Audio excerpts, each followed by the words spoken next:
Salut à tous, c'est Seb sur R9e art. Aujourd'hui, je vais vous parler d'Ex-Arm, un manga dont le tome 13 est paru en août 2021 chez Delcourt Tonkam, avec Hiroki au scénario et Shinya Komi au dessin. Dans cette histoire, les Ex-Arm sont des armes technologiquement en avance sur leur temps et qui auraient partiellement détruit Tokyo lors d'une attaque terroriste en 2020. Nous sommes en 2030. La jeune policière Minami Uezono et Alma, sa coéquipière androïde, parviennent, lors de l'une de leurs missions, à dérober une ex-arme à des trafiquants. Prises sous le feu ennemi, Minami et Alma décident d'activer l'ex-arme qu'elles ont dérobée. L'ex-arme numéro 0. L'ex-arme numéro 0 s'avère être le cerveau artificiellement maintenu en vie d'Akira Natsume, un lycéen dont le dernier souvenir est son accident de circulation en 2014.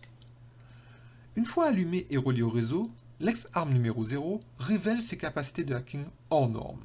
En effet, il ne faut que quelques instants à Akira pour prendre le contrôle de tout appareil électronique relié au réseau, que ce soit un véhicule, un robot ou même un satellite.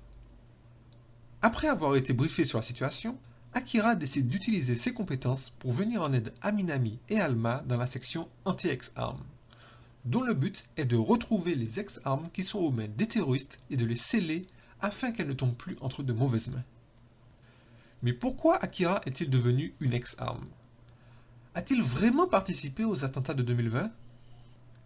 Et après 16 ans, que sont devenus les gens qui l'aimaient?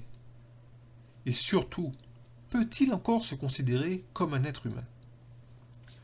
Nous avons là un récit d'action futuriste, qui aborde notamment le thème du transhumanisme.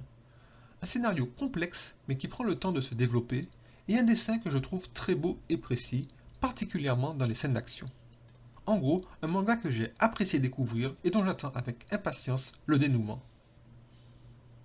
Voilà, merci beaucoup de m'avoir écouté jusqu'au bout. N'hésitez pas à me dire ce que vous en avez pensé en commentaire. Vous pouvez même en discuter entre vous dans le respect de l'opinion de chacun, bien sûr. Si vous souhaitez plus de contenu de ce genre, n'hésitez pas à liker et à vous abonner à R9e art, voire même à partager mes vidéos. Merci encore et à la prochaine sur R9e art.